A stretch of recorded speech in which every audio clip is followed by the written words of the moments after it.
Olá. Hoje, a nossa análise vai fundo numa imagem que, à primeira vista, parece vir de um mundo bem distante do nosso, sabe? Um agricultor, uma pá de madeira, um monte de grãos. Estamos falando de uma metáfora poderosa, que vem de um texto de análise bíblica sobre uma passagem de Mateus. O título é A Pá e a Joeira, Purificação e Julgamento. A cena é basicamente essa: um homem numa eira, que é tipo um pátio de terra batida, e ele tá jogando o trigo colhido para o alto, o vento vem, leva a palha, que é leve e inútil, e o grão, que é pesado e valioso, cai de volta no chão. A fonte que a gente analisou argumenta que essa imagem, que parece super simples, é na verdade uma alegoria bem complexa sobre separação, valor e, no fim, destino. A nossa missão aqui é desvendar como essa cena agrícola de 2000 anos atrás ainda fala sobre escolhas e processos que a gente enfrenta hoje. Exatamente, porque por trás da simplicidade da imagem existem, muitas camadas de significado. A gente vai olhar para cada elemento. A pá, que é a ferramenta da separação. A eira, que é o palco onde tudo acontece. O trigo, que representa o que é valioso. E a palha, claro, que simboliza o que é descartado. É uma exploração sobre o que a fonte chama de um julgamento divino, mas também sobre um processo de purificação que acontece o tempo todo, inclusive dentro de nós. Certo, vamos desempacotar isso. A análise diz que a mente daquela época, sabe, entenderia essa cena na hora. Vamos ver se a gente consegue trazer essa clareza para o nosso contexto. Vamos começar pela ferramenta no centro de tudo, a pá. O texto diz: na mão ele tem a pá. A análise explica que não era uma pá de cavar, mas sim um tipo de forquilha de madeira usada para jogar essa mistura de grãos e palha contra o vento. É um trabalho que exige força, mas também sensibilidade para aproveitar a brisa certa, né? E aqui a coisa já começa a ficar interessante, porque essa pá não é um objeto só. A interpretação que a fonte nos traz é que ela simboliza diferentes forças que atuam na nossa vida para promover essa separação. A primeira associação é com a palavra de Deus. Tem até uma citação do Evangelho de João que diz: vós já estáis limpos por causa da palavra que vos tenho falado. A ideia é que a verdade, quando a gente ouve, tem o poder de separar o que é genuíno do que é falso em nós. Então a pá pode ser um insight, uma ideia que te confronta. Mas a análise não para aí, e essa parte me pegou. A pá também pode ser a providência divina, ou seja, as circunstâncias da vida. Sabe aquela reviravolta inesperada, uma perda, um desafio? Situações que nos forçam a reavaliar tudo. E vai ainda mais longe, mencionando até a perseguição como uma forma de pá. Isso é bem radical. É radical, mas faz sentido dentro da lógica da metáfora. A grande sacada aqui é que a pá não é uma coisa só. É qualquer coisa na vida que nos força a separar o que é essencial do que é superficial. Pode ser um livro que muda a sua perspectiva, uma crise pessoal que te obriga a ver quem são seus amigos de verdade, ou até uma crítica dura que te faz crescer. É a ferramenta do que você chamou de... Desconforto produtivo. Gosto dessa ideia de desconforto produtivo. E onde esse processo todo acontece? Na ira. A fonte explica que no contexto original, a ira era uma representação do povo judeu daquela época. Era ali, naquela comunidade, que essa separação estava acontecendo. Sim, o texto descreve essa comunidade como uma enorme eira, que tinha muito mais palha do que trigo. A palha seriam as lideranças e as pessoas apegadas a uma religiosidade de fachada. Mas no meio disso, havia o trigo. Pessoas como os pais de João Batista ou Simeão e Ana, figuras que a análise aponta como sinceras na sua fé. Mas o palco se expande. A fonte argumenta que essa velha eira foi sucedida por uma nova, a Igreja. Um espaço que agora inclui gente de todas as nações. O processo de joeirar, de separar, continua, mas num palco muito maior. Ok, então a gente tem a ferramenta, a pá, e o local, a eira. A poeira sobe, o vento sopra, e quando tudo assenta, o que sobra no chão? A análise mostra que sobram duas coisas completamente diferentes, com destinos, completamente opostos. Exato. O primeiro resultado é o trigo, o grão. É o que tem valor, o que alimenta. Na parábola, ele é cuidadosamente recolhido e guardado no celeiro. O simbolismo aqui é que o trigo são as pessoas cuja fé é genuína, autêntica. São descritos no texto como os tesouros excelentes de Deus. Mas é aqui que a análise mergulha numa complexidade que eu não esperava. Ela diz que mesmo o melhor trigo ainda tem um pouco de palha grudada nele. E para ilustrar isso, ela cita uma passagem do apóstolo Paulo que é brutalmente honesta. Sim, é um ponto que é universal. Uma daquelas verdades que todo mundo já sentiu na pele, né? Sabe aquela sensação de você se propor a ser mais paciente e no mesmo dia perde a cabeça no trânsito? Ou decide começar uma dieta e à noite ataca a geladeira? O texto usa essa citação de Paulo que resume isso perfeitamente. Quando quero fazer o bem, o mal está comigo. É o reconhecimento dessa luta interna constante. Espera um pouco. Se a luta também é interna, isso muda tudo. Quer dizer que não existe ninguém que seja puro trigo. Como a gente lida com essa contradição de ser as duas coisas ao mesmo tempo? Essa é a pergunta central, e a resposta que a análise sugere é que o processo da joeira não é só para separar pessoas, mas para purificar cada pessoa. A pá age constantemente para nos ajudar a soltar nossa própria palha. E o texto é bem direto ao dizer que, muitas vezes, a gente resiste a esse processo.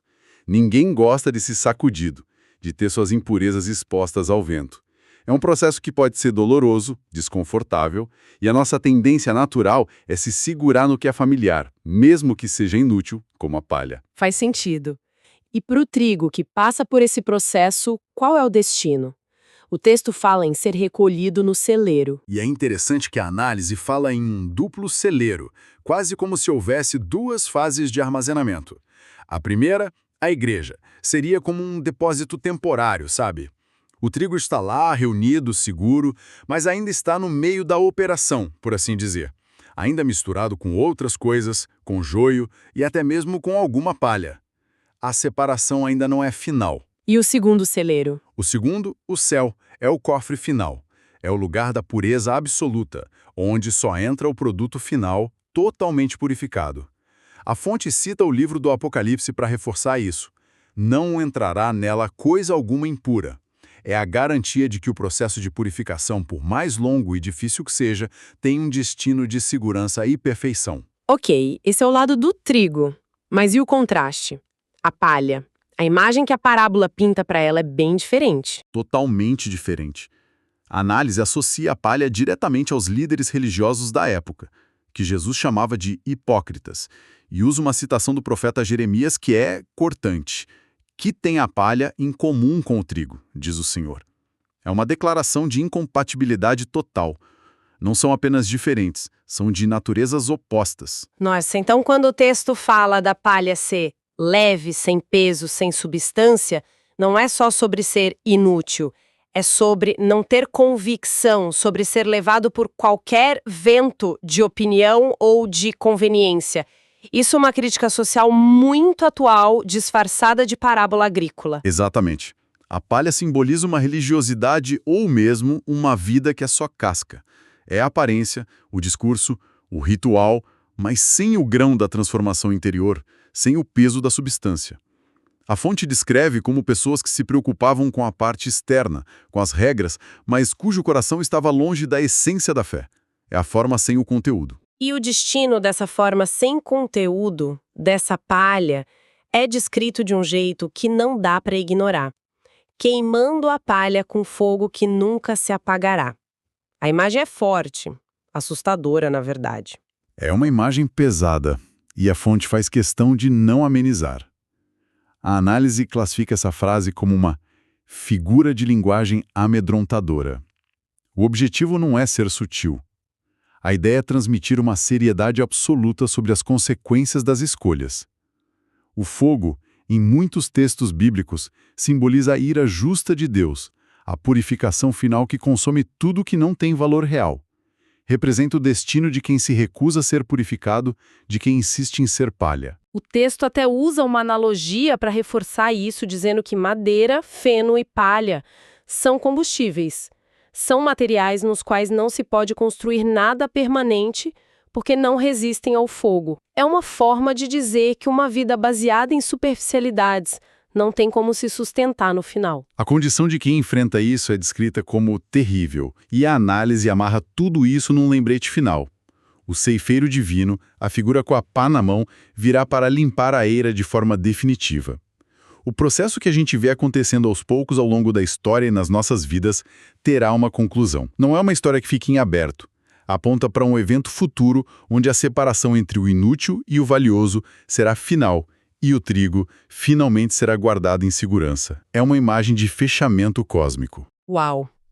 Então, resumindo tudo, essa tarefa de campo, de um agricultor separando grãos, se transforma numa metáfora sobre o que tem valor eterno e o que é passageiro, sobre purificação, julgamento e o destino final de cada um.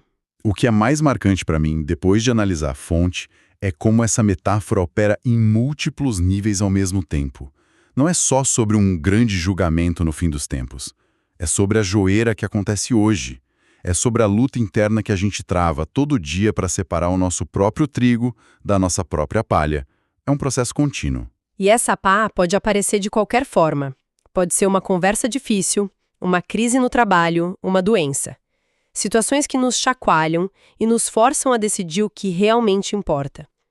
A análise deixa claro que são as dificuldades que muitas vezes servem para nos refinar. Sim, e isso nos leva a uma questão fundamental que a própria fonte toca de leve. Ela menciona a nossa resistência a esse processo. Ninguém gosta de ser joeirado. É desconfortável. O processo de purificação raramente é agradável. A gente prefere ficar na nossa zona de conforto, mesmo que ela esteja cheia de palha. Então a pergunta é, por que resistimos tanto a um processo que, segundo a metáfora, serve para nos salvar? Talvez por medo do que a gente vai perder. A palha, por mais inútil que seja, faz parte de nós. Abrir mão dela é abrir mão de uma parte da nossa identidade, dos nossos hábitos, talvez até de certos relacionamentos. É um tipo de morte. Exato. E a parábola não oferece um caminho fácil. Ela apresenta uma escolha com consequências absolutas. De um lado, a segurança do celeiro. Do outro, o fogo. Não há uma terceira opção, um depósito de palha. Essa dualidade é o que torna a imagem tão provocadora. O que me leva a uma reflexão final, que fica martelando, sabe? Se a joeira é esse processo contínuo, que usa as ferramentas do dia a dia para nos purificar, como a gente consegue discernir quando estamos sendo refinados como trigo e quando estamos, na verdade, sendo expostos como palha prestes a ser levada pelo vento? Essa é a grande questão existencial que a parábola deixa no ar. O texto descreve os resultados finais com uma clareza impressionante. O celeiro ou o fogo. Mas a experiência vivida, o agora, é muito mais confuso.